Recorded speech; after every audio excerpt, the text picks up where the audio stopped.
Bharat Ratna, the Republic of India's highest civilian honor, was conferred on Chidambaram Subramaniam by the President of India in 1998, a recognition that was universally applauded.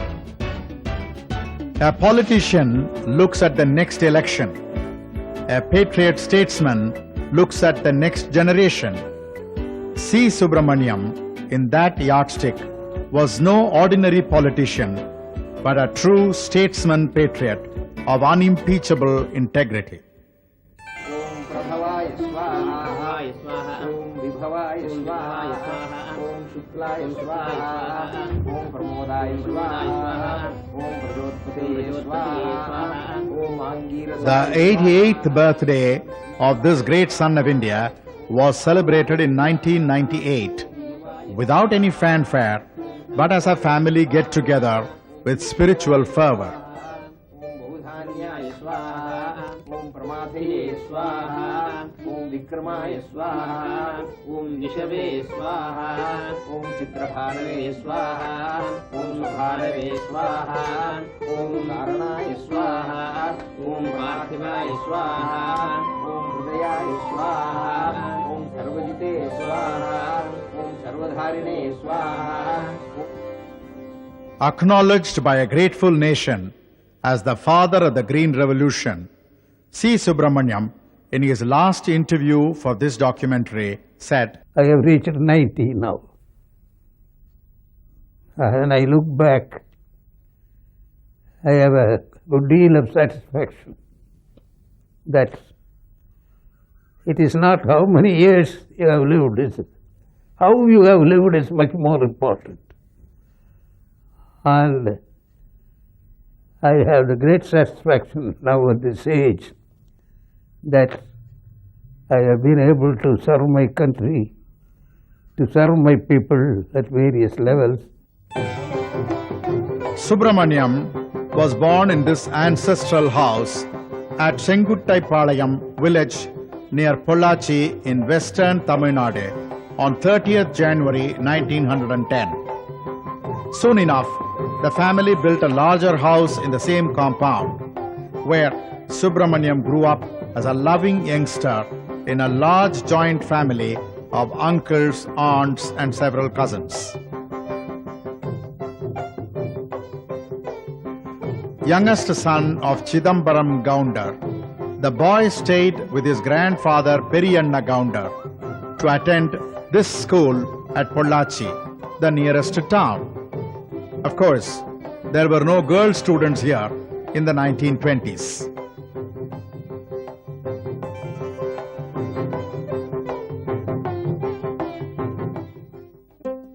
His uncle Chinnu, the first person in the family to attend college, became the boy's natural role model. Chinnu got attracted by Swami Vivekananda and eventually became a monk of the Ramakrishna mission with the monastic name Chidbhavananda. The monk remained Subramaniam's guru for over 60 years. C. Subramaniam's deep involvement in the freedom struggle started when he was a student of the Presidency College, Madras. We will not be allowed to enter the classrooms with our black badges. So, we will keep the black badges in our pocket, ready to be displayed at short notice. The moment we know that Simon is round the corner from our classroom, we will take out the badges and pin them up promptly to our shirts. The timing is important. When Simon is at the door, whether he enters the lecture hall or not, we will shout in chorus. Remember the simple slogan given to us by the Congress, "Go back, Simon."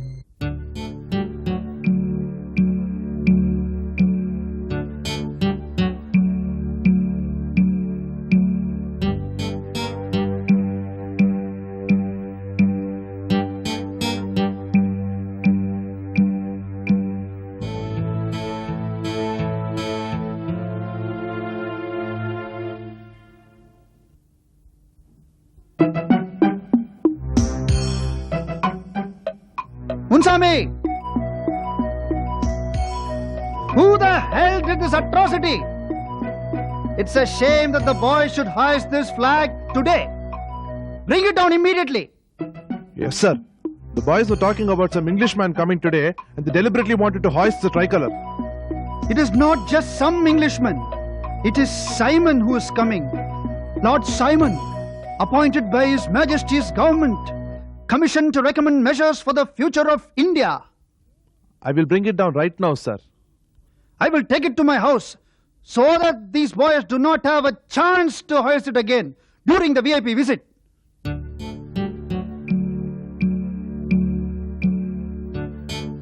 What happened to the flag we hoisted?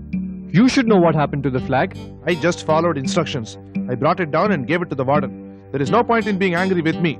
Where is the flag now? The warden has taken it home. Come, let us go to the warden's house and get the flag back.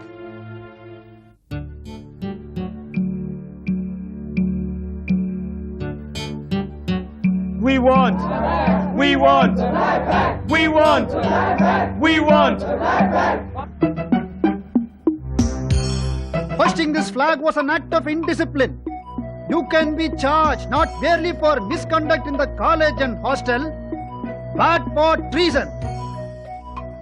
Sir, we have come determined to perform a satyagraha in front of your house until we collect the flag back. That flag represents the honor of our country, our Swaraj. Subramaniam, be reasonable.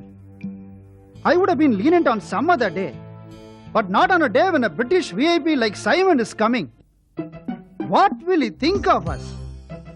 What will he think of you all if he finds out that the tricolor flag is flying in our hostel? Sir, that is the whole point. We want him to understand what we stand for, that we stand for a free India. What do you want me to do? You want to threaten me? You want to behave like hooligans? No, sir. We are a non-violent group of protesters. We will bring no harm to you. With utmost respect to you as our warden, we will continue to perform satyagraha here. You will find this number swelling with inmates from our hostel, along with friends from our day scholars, will assemble here in a short while. I very humbly request you not to inconvenience yourself by returning the flag back to us. Okay. I will come back in 2 minutes.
I am deeply pained by your behaviour during the visit of the dignitary from England.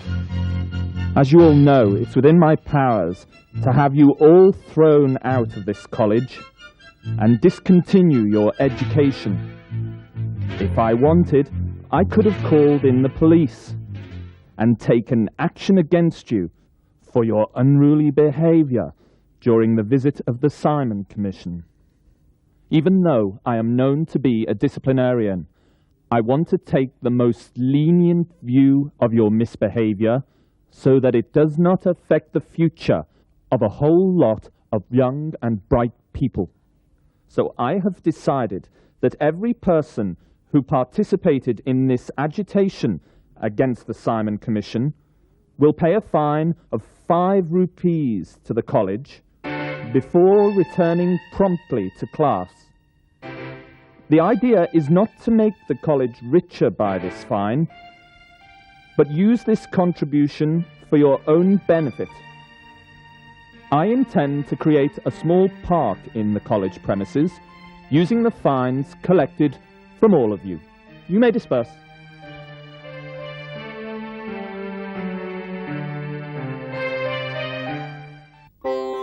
After getting his bachelor's degree in physics, Subramaniam joined the Madras Law College. He began to spin the charka and wear only khadi, and he staunchly propagated the hand spinning and khadi wearing culture among his sisters, aunts and uncles. Soon after he joined as a junior in a well-known law firm, he visited the senior Congress leader, Rajaji. I have observed you as a bright youngster, and my blessings will always be with you for your success in your career as a lawyer. Come on, sit down. Sit down. Thank you, sir. But I came to tell you, I have decided to devote my whole time to freedom struggle, participating under your guidance and leadership. I'm willing to sacrifice my career and do anything for the motherland and our freedom. I want your blessings in my effort. Well, I advise you against any such decision. You are obviously not aware of the hardship. You are a bright youngster and you have good prospects to be a successful lawyer. Your family expects you to be a successful advocate, and you will probably get a lot of satisfaction in becoming one. I don't advise you to get involved in the freedom struggle. Sir, I have come to seek your blessings. I started by saying I wanted your blessings, not your permission to do what I wish to do. I have taken my decision to fight for the country in the non-violent path that the Mahatma has outlined, in the path you are treading under your leadership. I wish to join you, for which I need your blessings, not your permission. Well, if you have come with that kind of determination, I certainly won't discourage you. I wanted to ensure that you should know what you are getting into. A dramatic event at this stage was when the Congress volunteers picketed toddy and liquor shops. Subramaniam's father, Chidambaram, as the village officer, was to conduct the toddy shop auction in Pollachi.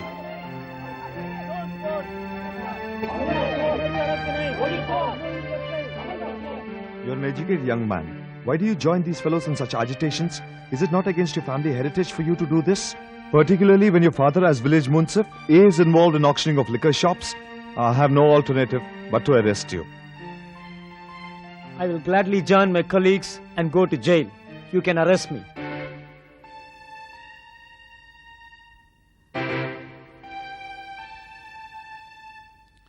Take my advice. Just tender apologies and say that you will not participate in such anti-government activity hereafter. I'm telling you for your own future good. I am unable to take your advice. I have no regrets for what I have done, and I cannot apologize. Nor can I guarantee you that I will obey the unjust laws of this alien government in future. You are inviting trouble. For the 2-3 days, I was in the sub-jail Pollachi. I tell you, the sub-jail system, I am told, even now it is in a very, very bad condition, where all sorts of persons are put together, and during night time we are given only a mud pot for being used for both for passing urine and for any other purpose also. And then it is almost for any criminal, of course, he goes through it. But anybody you keep in the sub-jail for a few days, he would become almost inhuman. That was the sort of thing. Then it was a better atmosphere in Coimbatore jail because there were quite a number of Satyagraha prisoners. I was given a great welcome. And then after a few weeks, I was transferred to Vellore. How is it that the food is very good today in the jail? Usually it is very insipid. Well, that is because a few new prisoners have been put in charge of the kitchen. There is a new chap, a political prisoner by name C. Subramaniam from Pollachi. It seems he's a very bright advocate. Apparently, he's an equally good cook also. Must be. The materials supplied for cooking are of the same standard quality. Obviously, the cooks have shown their culinary skills.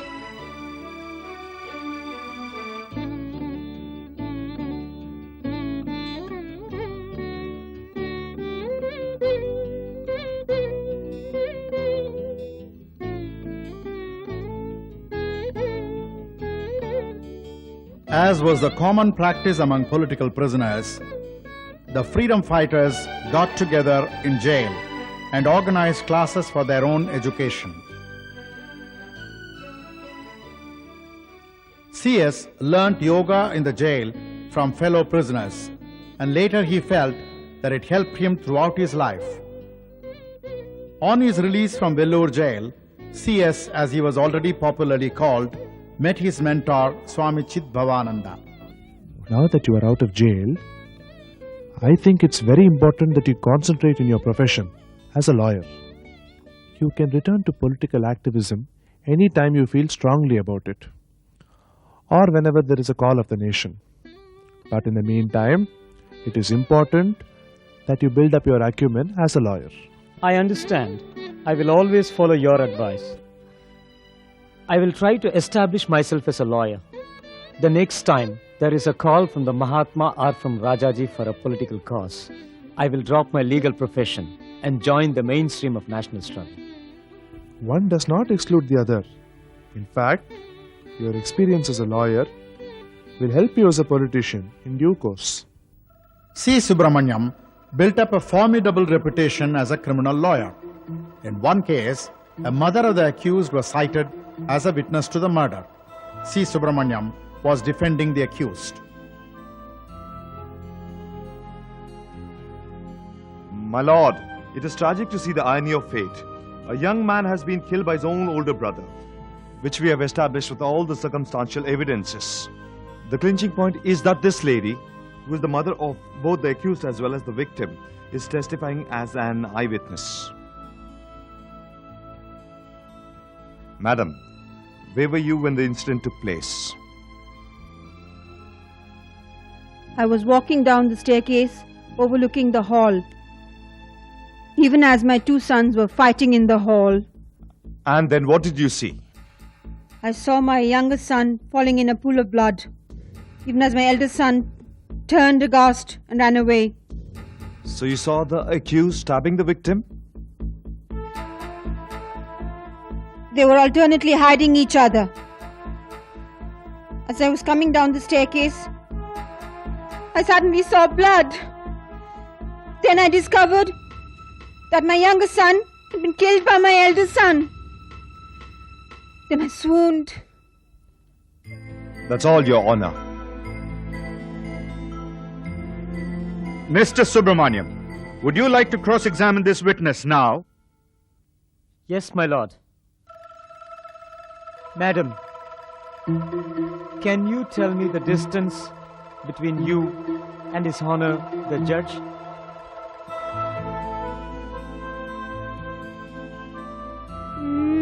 About 20 feet. Okay.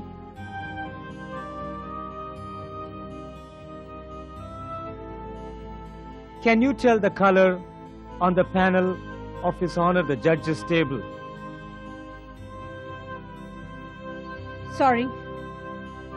For some years now, I've been suffering from color blindness. Everything to me appears different shades of grey. Is it true that you have problems with distance vision also?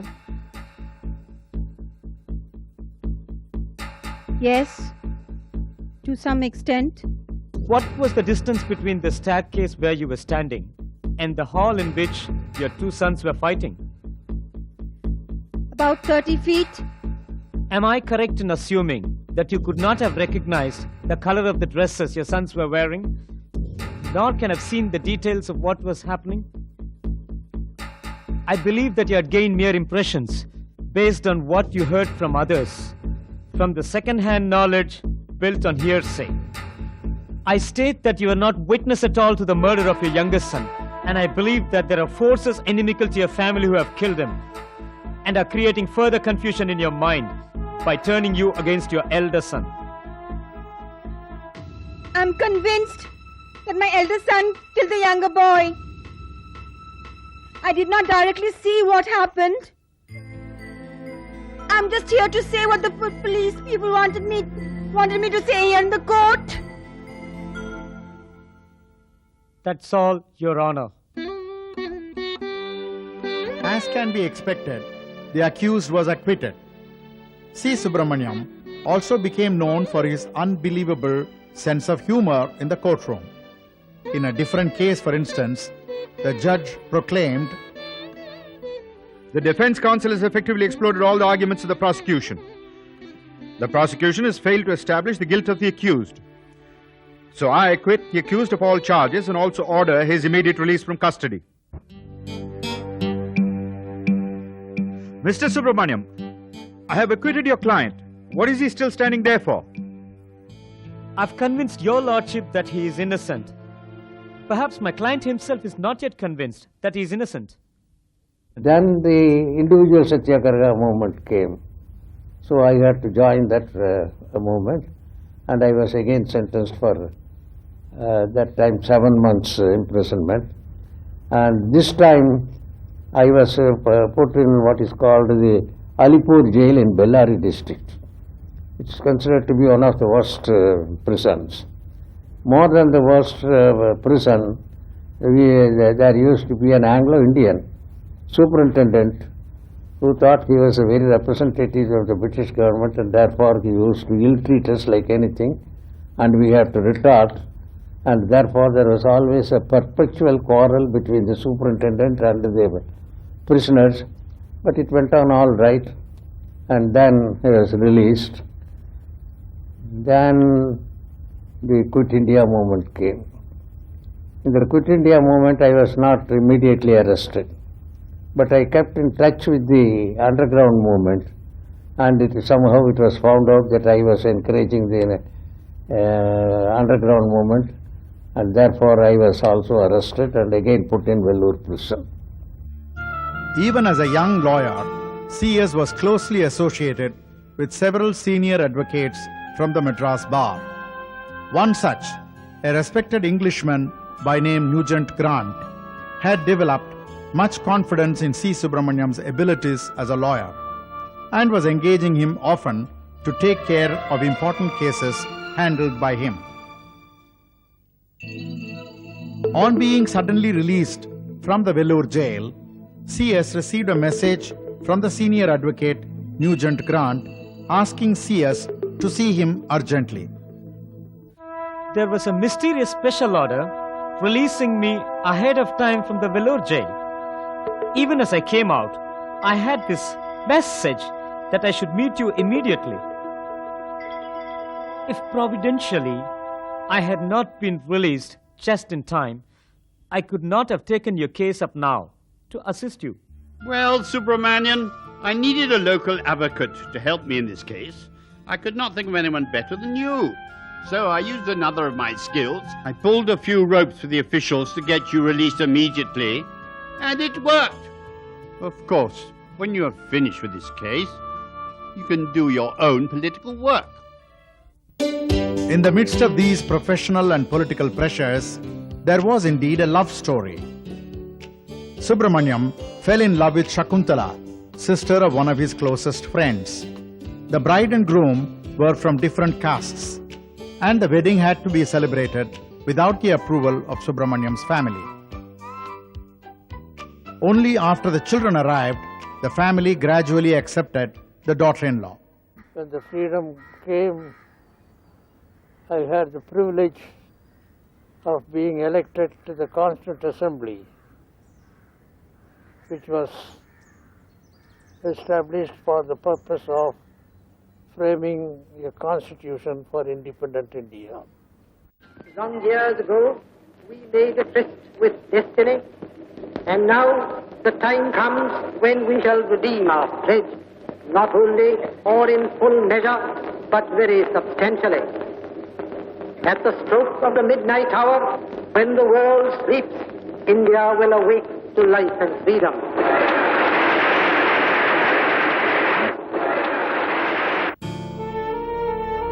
The triumphant sounds of celebration merged with the agony of partition, with communal riots and lakhs of refugees moving in both the directions.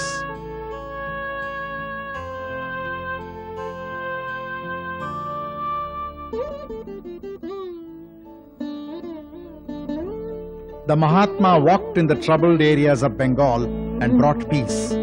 But there was only one Mahatma, and the troubles were widespread. In his routine prayer meeting at Delhi on the 30th of January 1948, Gandhiji was shot dead by a fanatic. On that day, we were planning to go to the prayer meeting. Myself, Alagesan and a few other friends. But that was my birthday, 30th of January. Therefore, some friends had arranged a party at Connaught Place in a restaurant, and we all were moving towards that place. And so in the evening, suddenly everywhere the cry arose, Mahatma Ji mar gaya. Mahatma was taken, placed in a gun carriage, flanked by soldiers on the left, soldiers on the right, soldiers in front and soldiers in the back. How appropriate it was to give this military honor is still a matter of controversy. That a man of peace should be carried in a gun carriage.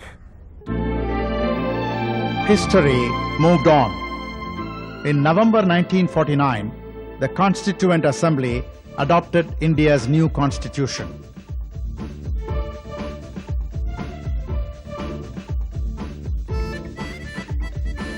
C.Subramaniam was a signatory to this historic document.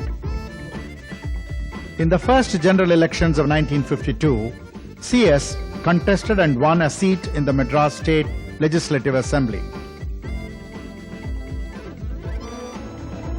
It was then the composite Madras state before the state's reorganization and the birth of Andhra Pradesh. The people elected a hung assembly with no party enjoying a majority. C.Subramaniam suggested, and everyone accepted, that Rajaji should be requested to take over as the chief minister to manage the crisis situation. Rajaji had just demitted office as the Governor General of India a couple of years earlier. C.Subramaniam was a minister in Rajaji's cabinet. My ministership under him for 2 years really was a boon to me. It was during these 2 years, Rajaji almost functioned as a guru to teach the art of administration, how to deal with various problems, how to deal with the people, how to deal with the officers, and how you deal with the opposition, particularly in the assembly. And therefore, if there is any ability in me as far as administration is concerned, I owe it to Rajaji. The assembly members were not quite happy with Rajaji because he was not mobilizing them with when they came with various recommendations, etc.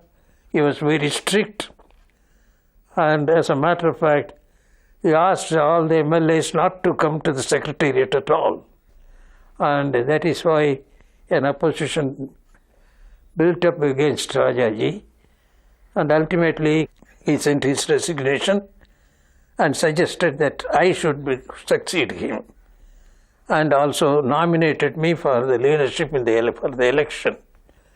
Nobody else could defeat me except Kamaraj himself. So Kamaraj became a candidate, and then I told Rajaji, Kamaraj has jumped into the fray.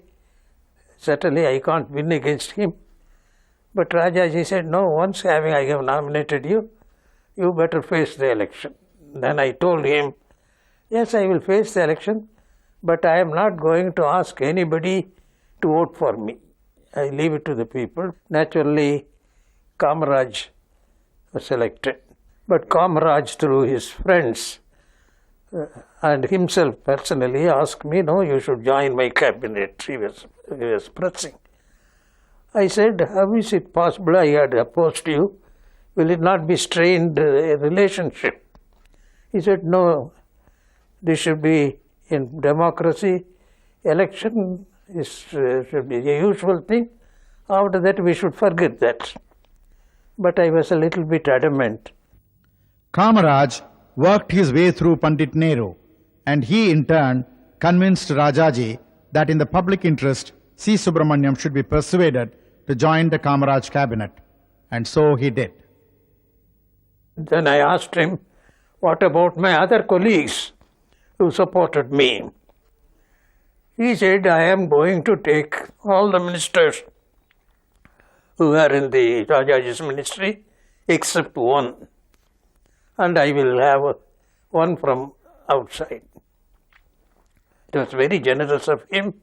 While Tamil Nadu progressed due to the stunning achievements of the Kamaraj ministry, to which C. Subramaniam contributed in no small measure, there are some which need special mention. As Education Minister, CS co-authored with Kamaraj the midday meal scheme in several schools of Tamil Nadu, the scope of which was expanded by succeeding Tamil Nadu governments on later days. Thus, the seeds were sown for a universally applauded scheme.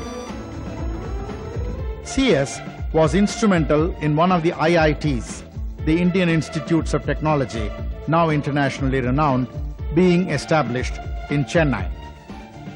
Amidst opposition from many quarters, he also acquired for the state and earmarked 5,000 acres of land for new educational and technical developments at Tharamani, which now houses several polytechnics and educational institutions with a student strength of about 20,000 today.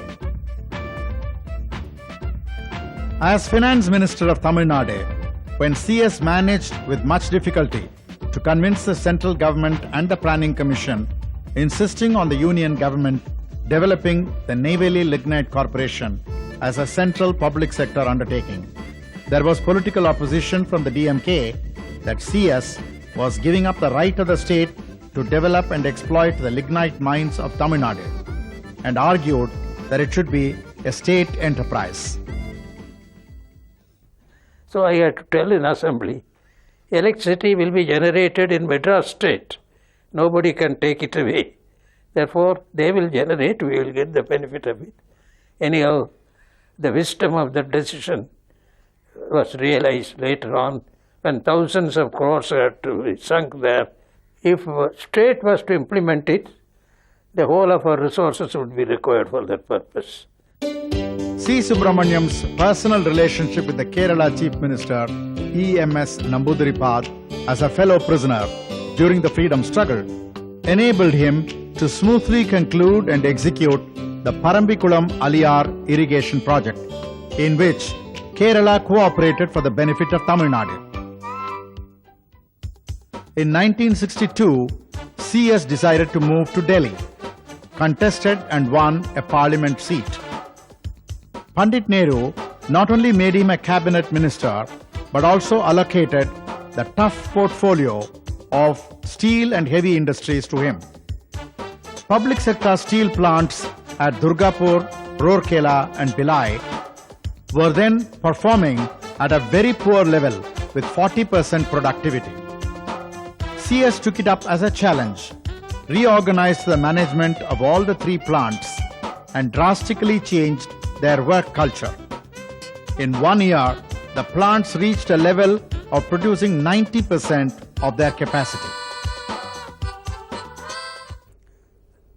President of the West Germany visited India, and he wanted to visit Rourkela. So I had to escort him. And then during the travel he said, it seems Rourkela is not performing well. This is one of the most sophisticated plants which we have supplied to others, and it seems it is not working well.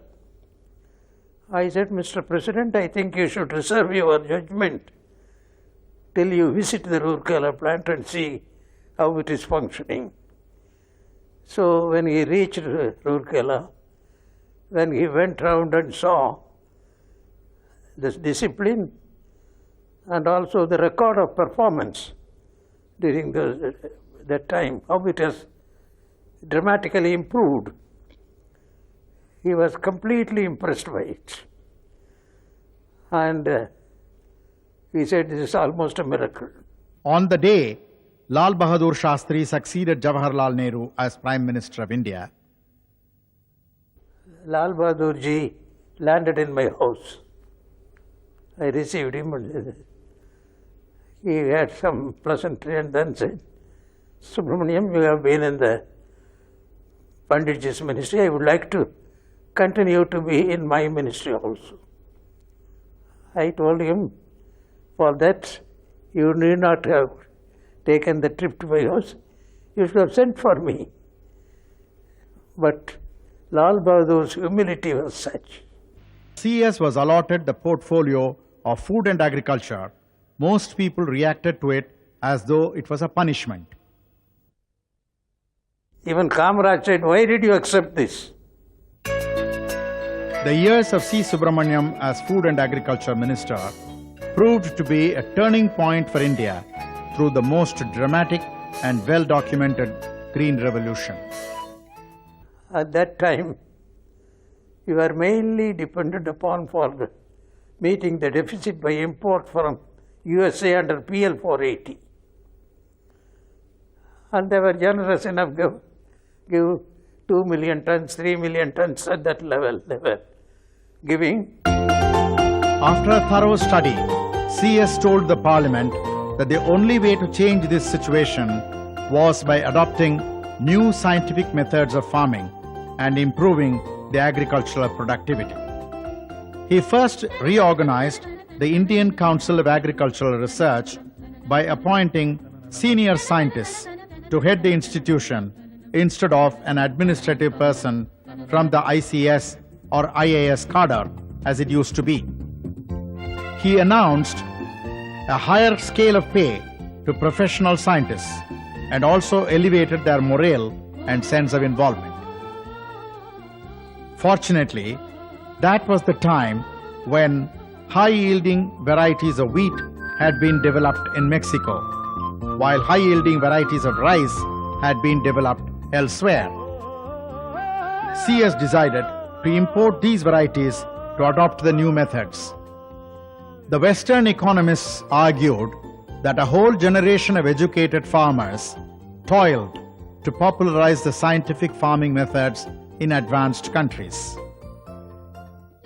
Since the Indian farmer was not much educated and was highly conservative and tradition-bound, the experts argued that it may take endless time to propagate the new methods.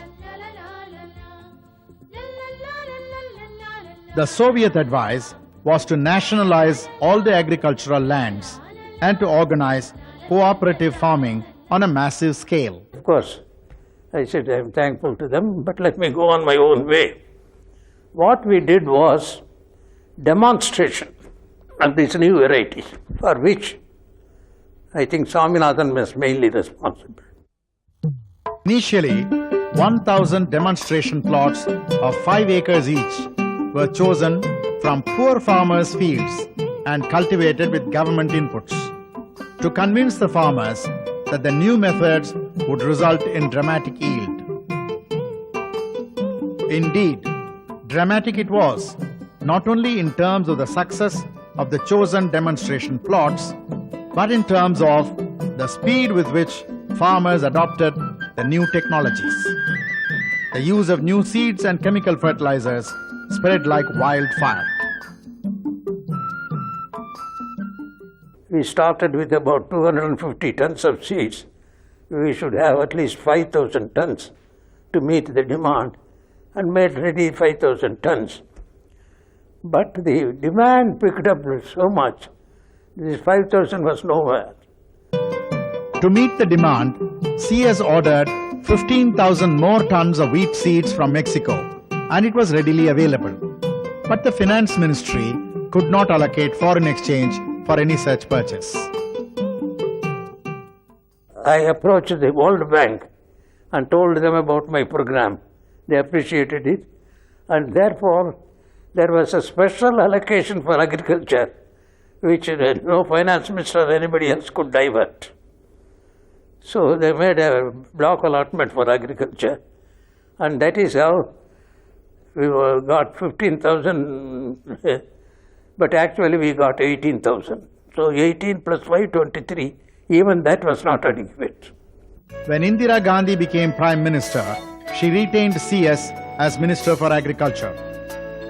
Meanwhile, tractors were gradually becoming a common sight in the rural landscape, and the Indian manufacture of these tractors also picked up. Despite the acute drought in between in the next few years, food grains production increased dramatically. As irony would have it, immediately after this path-breaking achievement, in 1967, CS was defeated in the parliamentary election. Tamil Nadu state witnessed a major political change. The Congress was replaced by the DMK as the ruling party in the state. In a rare comment on internal matters of another country, American President Lyndon Johnson said that the one able minister in India, C.Subramaniam, was unfortunately defeated. Asked about his own reaction to the electoral defeat, with his characteristic involvement in his mission, CS answers not about himself, but about the Green Revolution. Jagjim Ram was my successor in the Agriculture Ministry. In my view, he was one of the able administrators. He continued the new agricultural program. And then there was a major split in the Congress party. The Organization Congress under several older generation leaders, including K.Kamaraj, and the Congress under Indira Gandhi. C.Subramaniam became the interim president of this latter faction called the ruling Congress. In 1971, he got elected in a by-election and was promptly appointed planning minister by Indira Gandhi. 5 years earlier, he had met with derisive laughter in Parliament when he announced that India would be self-sufficient in food grains in 5 years. Then 1971, I got back into the government as planning minister. The first resolution in the planning commission was no more import of PL 480 because we have reached that magical target figure of 120 million tons from 80 million tons. And therefore we became self-reliant. After that, we have not imported. In 1974, CS became the finance minister of India when the economy was in very bad shape and the inflation rate was in the region of 25% and more. At this time, I had to look into the whole thing, how to reverse the process, and we made plans for that. Fortunately, I had very able secretaries to assist me. Manmohan Singh was one of them. And then we had to go to the World Bank for the aid for that year. Confidential information was available that in view of India's poor performance level, the World Bank was planning to cut their financial aid by about 50% to India. Fortunately, McNamara was the president. He was a great admirer of mine for achievements in the agriculture sector. So I requested him, you give me about 2 hours. I would like to explain to you what I am doing as finance minister to recover the economy. CS and his team presented their blueprint for India's economic recovery and also his plans for increase in export earnings by a minimum of 8% as required by McNamara. So McNamara said, on the basis of your assurance, I am giving full aid, but you are on test. How you are going to perform during the year? In 1 year, by careful, rational planning and management of public finance, the inflation rate tumbled down to near zero and exports shot up by a staggering 21%. The next meeting of the World Bank, McNamara openly declared, you should see India how to get over a crisis as a model. When Prime Minister Indira Gandhi declared internal emergency in 1975, CS was away on a visit to Europe. He cut short his tour abroad and arrived back ahead of time. When he asked Mrs. Gandhi whether the large-scale arrests were really necessary, she said yes. There was a perceptible change. In the 1977 elections, Indira Gandhi was defeated. CS got elected to Parliament and experienced his first stint as a member of the opposition benches when Morarji Desai was Prime Minister. When that ministry collapsed and Charan Singh became the Prime Minister, he requested CS to join that government, which was eventually short-lived. In 1980, at the age of 70, CS decided to retire from politics.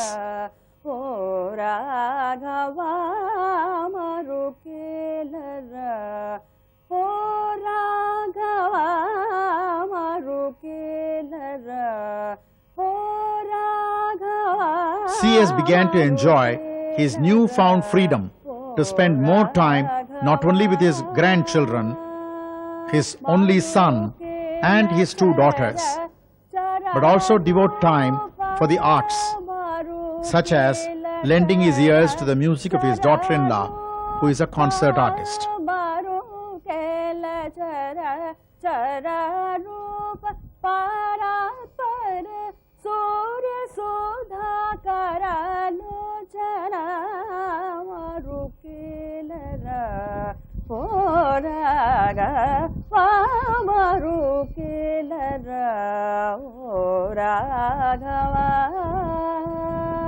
Then Ramakrishnan made the request that I should take an active interest in Bharati Vidya Bhavan. From that time on, all the other activities became subsidiary for me. Bharati Vidya Bhavan became the prime area where I had my activities. And I could tell I have served in many ministries, and I could claim quite a few achievements. But still, working in the Bhavan gave me much more satisfaction than functioning in government or in parliament. With C. Subramaniam as president from 1990, the Bharatiya Vidya Bhavan expanded its activities with 90 centers in India and 6 centers abroad. The Bhavan has won much acclaim for its contribution to peace and communal harmony. Among the innumerable honors received by this great son of India is the U Tant Award for Peace.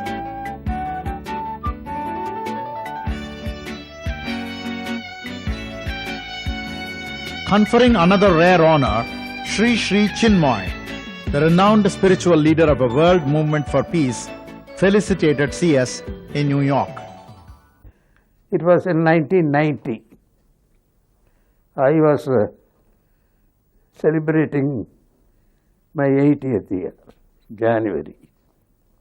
Just a few days before that, 30th of January, B.P. Singh, who was Prime Minister at that time, and he was my colleague in the Indira Gandhi cabinet, and he knows me intimately. So he threw the suggestion that I should accept the governorship of Maharashtra. It was rather a surprise for me. Venkataraman, who was president at that time, he phoned up and said that, pressed me that I should accept this offer. As Governor of Maharashtra, C.Subramaniam threw open many facilities of Raj Bhavan free of cost for deserving voluntary organizations to conduct their meetings. He took keen interest in providing civic amenities to Mumbai. CS dispensed with much paraphernalia to avoid traffic congestions due to the movement of the governor's convoy, giving up the special privileges of a governor, and endeared himself to the people of Maharashtra. As Chancellor of all the universities in the state, he took keen interest in the agricultural universities. Sometime after a change in the central government, CS chose to resign on principle when one of his comments in a private conversation became an issue of public debate. This man of indomitable spirit continued to be active till his last days, with his dedicated commitment to the common good of the country at large. He encouraged civil society groups to sprout and grow. Talking on criminalization of politics and commenting on some candidates, he said, But I find in respect of one candidate, 34 items are there, starting from murder to kidnapping, etc. And there is an interesting case, I do not want to mention the name now, where he belongs to Nepal.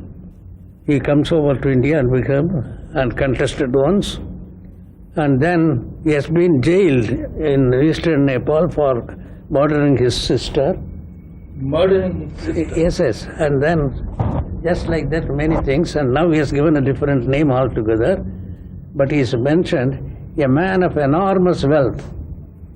He has also been paying money regularly to extremist groups. After his 90th birthday, he started the National Agro Foundation to launch what he called the Second Green Revolution to ensure market access to the Indian farmer. He found time to give notes to his confidant for volumes of his thoughts to be published. As age was catching up with him, he may have become physically weak, but he remained mentally very alert and concerned.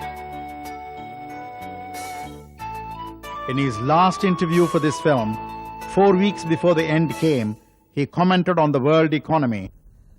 The top 20% of the population, they have access to almost 90% of the global production.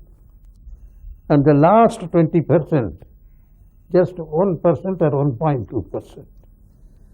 So it has created a large disparity, and it is not good. You can't have uniformity, but a disparity will have to be within a reasonable limit. I always cite the instance of atmospheric pressure. You can't have a still atmosphere, and the movement comes because of the difference in pressure. When that pressure is within limits, you get good breeze, you enjoy it. This goes on increasing, then it becomes strong wind, but beyond a certain level it creates cyclones, storms, and then destruction on a large scale. So nature cannot sustain and allow this large disparity.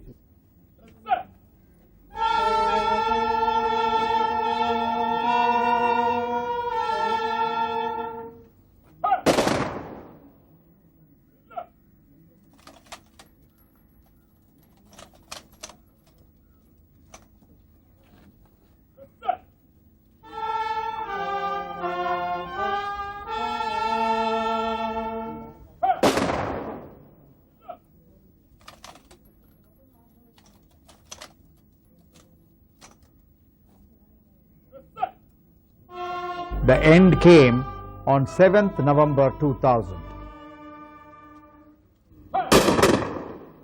श्रीभगवानुवाच पश्य मे पार्थरूपाणि शतशोथसहस्रशः नानाविधानि दिव्यानि नानावर्णाकृतीनि च पश्यादित्यान् वसून् रुद्रान् अश्विनौ मरुतस्तथा. A grateful nation paid homage to the man with a million green thumbs, C. Subramaniam, a legend who was instrumental in fulfilling the fundamental existential need, food for the hungry millions.